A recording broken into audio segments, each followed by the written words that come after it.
It had been a long year, and after everything that had happened, I was looking forward to a night of simple fun. No stress, no expectations. Just me and a few friends at a Christmas party, catching up, eating way too many snacks, and maybe getting a little tipsy on cheap wine. It wasn't anything extravagant, but after the year I'd had, that's all I needed. We rented out a small cabin on the edge of Cedarwood, a quiet rural area not far from Corning, New York. It was a place we used to visit as kids, back when we didn't have to worry about bills and the complexities of adult life. Now, as adults, it was a nostalgic escape, a way to reconnect, forget the weight of responsibility, and pretend everything was still simple. The group wasn't huge, just 5 of us. Me, Jared, Lily, Olivia, and Brady. We had all been friends since high school, and while life had taken us in different directions, we still made the effort to get together for the holidays. This year we decided to make it special. A Christmas party in a cozy cabin surrounded by woods, snow, and memories that felt so familiar, it almost felt like time hadn't passed. I arrived first, just before sunset, to help set things up. The snow was falling steadily, coating the ground in a thick layer of white. The cabin was tucked away at the end of a long, unpaved driveway. A bit of a drive, especially in the snow, but nothing we couldn't handle.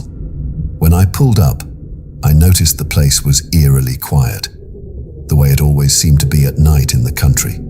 Not a single car passed by, not a single noise besides the wind. I unlocked the front door, and the familiar smell of old wood and stale air greeted me. It wasn't the most luxurious place, but it had a charm.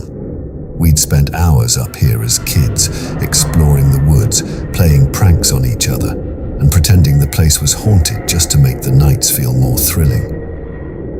The others arrived one by one. First Jared, then Lily, Brady, and finally Olivia. It didn't take long for us to fall back into our old rhythm, joking around, reminiscing, and diving into the holiday spirit with lights, drinks, and Christmas music playing in the background. The living room looked warm, decorated with a lopsided Christmas tree and some fake garlands. Olivia had even brought over a bag of those tiny plastic reindeer we used to collect as kids, total tacky but nostalgic in the best way. By 10 p.m, we were all a little tipsy, laughing over old stories and trying to remember when things had changed. The jokes became funnier, the wine flowed freely, and the snowstorm outside seemed like a distant concern. It felt like it was just like old times, like we could forget about everything that had happened in the past year. Around midnight, I noticed the storm had picked up, the wind howling louder and the snow falling heavier. The lights flickered for a second, and for a brief moment, I thought we might lose power, but it came back on. The conversation shifted from memories to more current things, relationships, jobs, regrets. I think we should do a secret Santa gift exchange, Jared suggested, a bit tipsy, but smiling like he used to when he was excited about something. We all agreed, and after a bit of scrambling, we drew names. I had Brady, Lily had Olivia, and so on. We exchanged small, thoughtful gifts, making fun of each other along the way. But there was something in the air that felt different. I couldn't quite put my finger on it, but the way we all seemed to keep glancing at the windows, the way the snow beat against the glass, made the atmosphere feel heavier than it should have, like we were waiting for something to happen. Around 2 a.m, things started winding down. Jared had fallen asleep on the couch, Lily was in the kitchen cleaning up, and Brady and Olivia were in the other room, talking quietly. I was standing by the window, staring out at the swirling snow, when something caught my eye, a shadow moving in the woods. I didn't think much of it at first. It was probably an animal, maybe a deer or something, but then I realized it was moving too deliberately.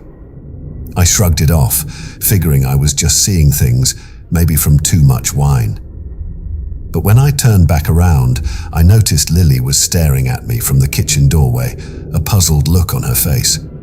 "You okay?" she asked, a bit slurred. "Yeah, I thought I saw something in the woods, but it's nothing. Just the storm playing tricks on me." She didn't seem convinced, but she let it go. I tried to do the same, but the feeling lingered. Not long after, Brady came into the room, his face pale. I don't know how to say this, but there's someone out there. I saw a figure in the snow when I was in the back room. At first I thought it was just a joke, but his face was serious. Olivia followed him in, her eyes wide. "I thought I heard something outside too," she said, her voice shaky. "Maybe it's just someone lost or a prank, but it's so weird." We all stood there for a moment, unsure of what to do. I looked out the window again. The shadow was still there, but now it was moving closer. I could see it more clearly. A figure walking slowly through the snow, its steps deliberate, like it wasn't affected by the cold or the storm. "Is there anyone else supposed to be here?" I asked, but nobody answered. I realized then that none of us had invited anyone else. None of us had even thought about extra guests. "We should call the cops," Lily suggested, but the phone signal was spotty, and with the snowstorm, it felt like we were cut off from the world. We were in the middle of nowhere, and whatever was out there was getting closer. We all huddled in the living room, lights dimmed, trying to listen for any sounds. But there was nothing, just the howling of the wind and the crackling of the fire. I don't know how long we sat there, but when we finally gathered the courage to check outside again, the figure was gone. The snow continued to fall, but there was no sign of anyone. No tracks in the snow, nothing. We waited for a few hours more, too scared to leave the cabin. Eventually, we all fell asleep on the couch, the fear lingering in the back of our minds. When we woke up the next morning, everything seemed normal again. The storm had passed, and the snow had stopped. But when we went outside to load up the car, there was something strange. Right by the front porch, someone had left a small, hand-carved wooden reindeer. It wasn't one of the ones we had been joking about earlier in the night, but it looked like it had been placed there carefully, almost as if it was meant for us.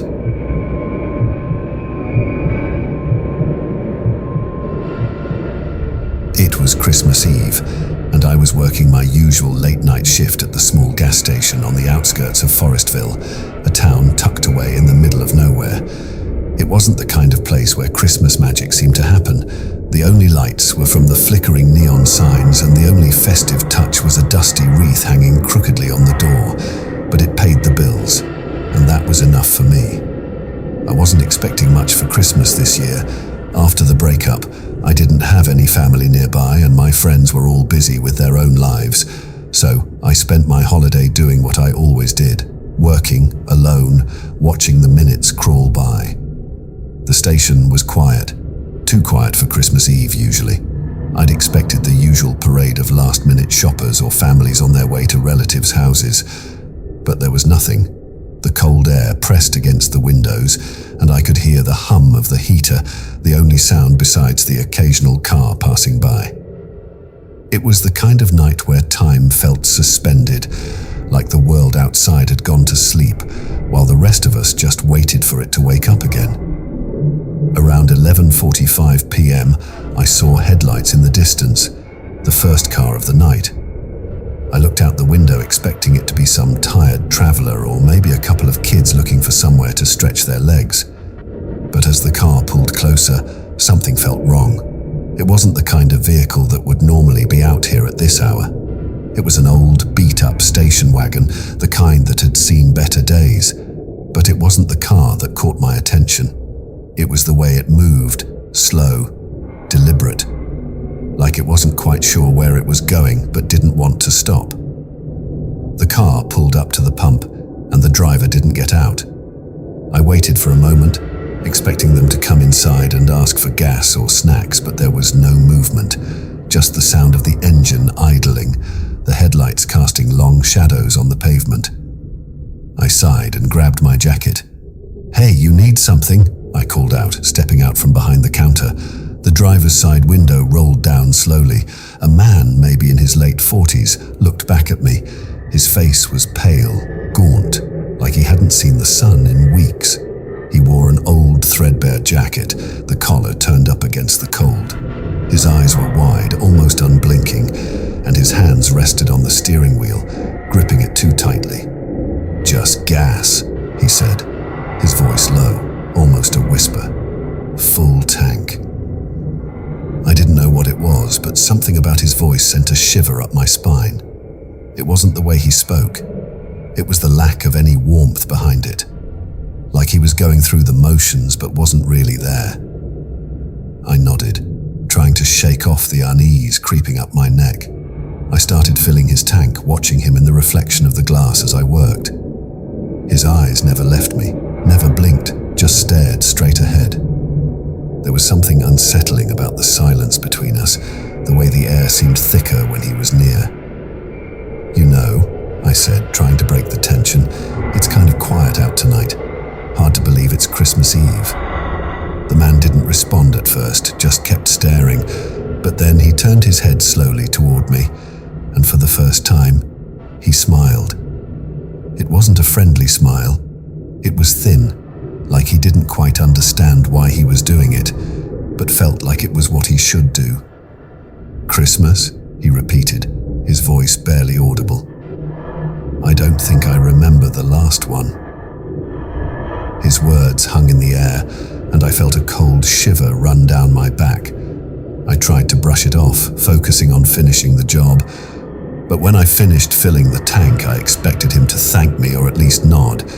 Instead, he just sat there, looking at me, still smiling. $45.50, I said, trying to keep things normal, but there was an edge to my voice. My gut told me something wasn't right, but the man didn't react. He just stared at me, the smile still there, stretched thin across his face. You gonna pay for the gas?" I asked again, this time more firmly. Still, no movement, no acknowledgement. He just sat there, his hands gripping the wheel tighter, eyes locked on me. Something clicked in my mind, and I felt the hairs on the back of my neck stand up. I stepped back, glancing at the cash register, then back to the man. "You're gonna pay, right?" When he didn't move, I felt a twinge of anger. Maybe I was just overthinking it, but no one had ever done this before. I moved closer to the car, feeling the weight of the moment. Then, in one smooth motion, the man slid his hand from the steering wheel and pulled out a crumpled, weathered bill from his pocket. He handed it over to me through the window without a word. The bill was odd, damp, and felt too old for the day, almost as if it had been hidden for years. I didn't question it. I took it, gave him the change, and he took it without looking at me. The man didn't speak again. He didn't acknowledge the change, didn't say thank you. He just rolled the window up and slowly drove away, heading off into the dark night. I stood there, watching him go, still unnerved. There was something wrong about the whole interaction, something that didn't sit right in my gut. I waited until I could no longer hear the car, and then slowly went back inside, locking the door behind me. I stood there, hands trembling a bit as I folded the cash. I don't know why, but I felt like I should have done more, asked more questions. But what stood out the most was the silence, the way he didn't speak. He didn't seem interested in Christmas, didn't seem interested in anything except going through the motions. It was the last time I saw him, the man in the station wagon. A few months later, I overheard something strange from one of the locals. They said there had been a disappearance out in the woods, an old farmhouse that had been empty for years. A man had gone missing around the same time I saw the station wagon. People wondered if it was him, the man who had stopped for gas but never seemed to really be there.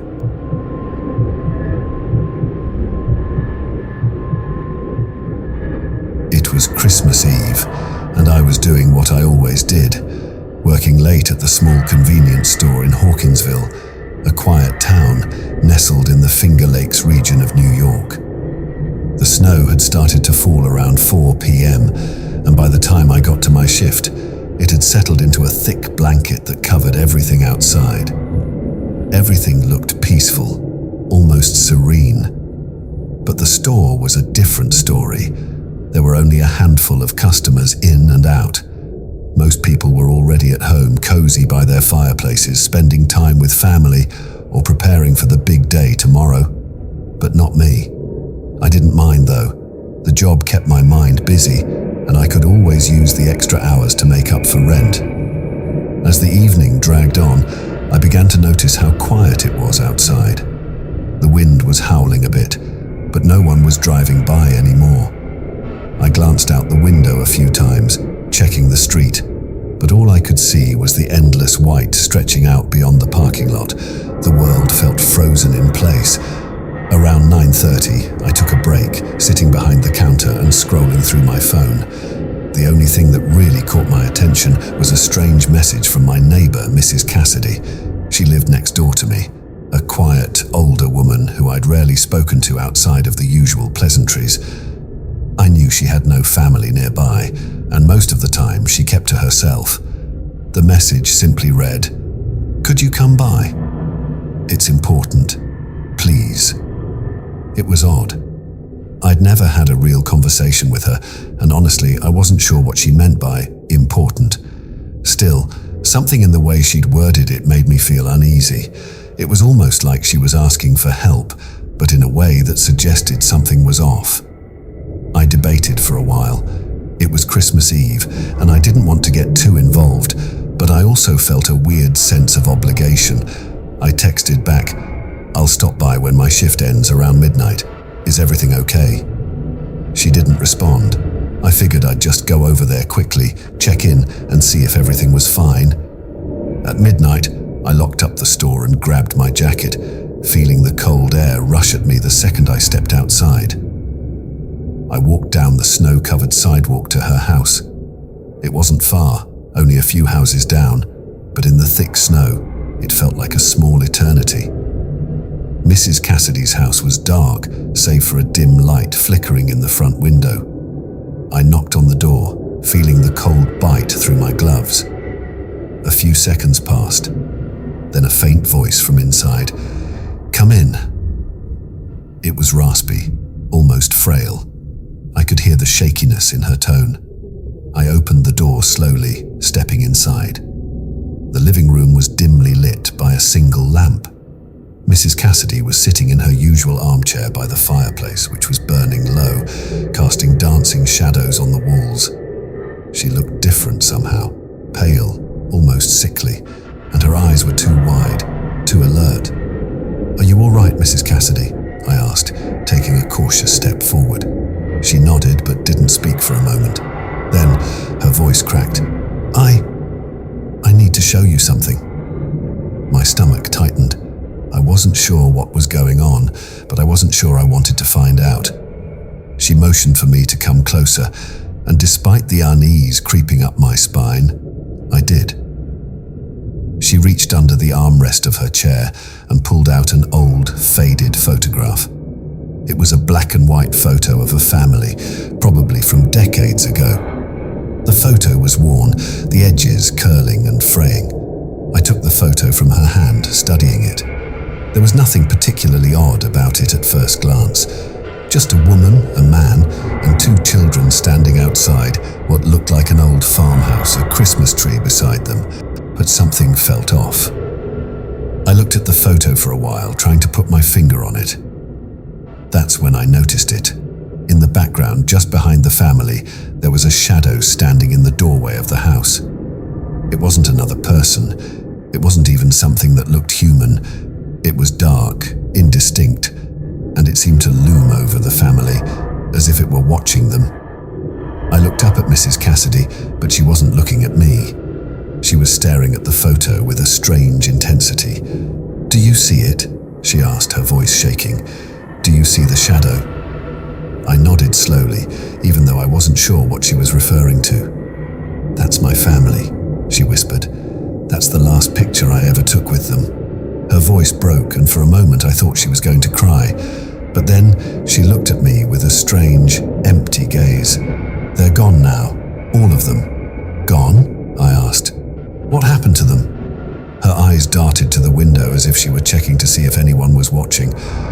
"They're not gone, not really. They're still here, but not in the way you think. A cold chill ran down my spine. There was something in her tone, something unsettling that made my heart race. I looked at the photo again. The shadow in the doorway was no longer just a blur. It seemed to be reaching toward the family, its shape growing more distinct. "Mrs. Cassidy, what's going on?" I asked, stepping back toward the door. I was beginning to feel the weight of the situation, but I didn't want to push her. "I'm sorry," she said, almost whispering now, as if she hadn't even heard me. "I didn't mean to scare you, but they're always watching, you see. They don't leave. Not ever. Not on Christmas." I felt my stomach twist.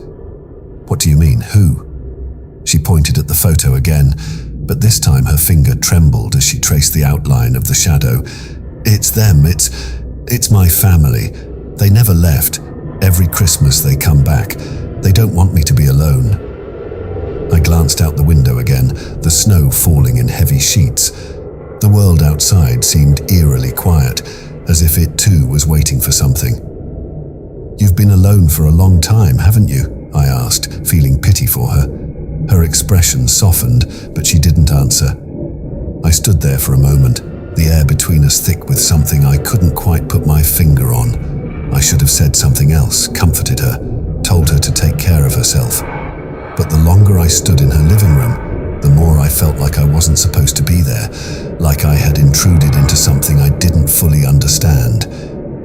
"Take care of yourself, Mrs. Cassidy," I said, my voice shaky. "I think I should go now." She didn't respond as I backed out the door. I couldn't bring myself to look back, not even when I reached the sidewalk. As I walked back home, the chill in the air seemed to cling to me, heavier than before. The snow was falling faster, and I couldn't shake the feeling that something was watching me from behind, something waiting in the shadows of the houses around me. And for the first time in my life, Christmas didn't feel like a time for joy. It felt like a time for remembering. And for some, remembering meant never really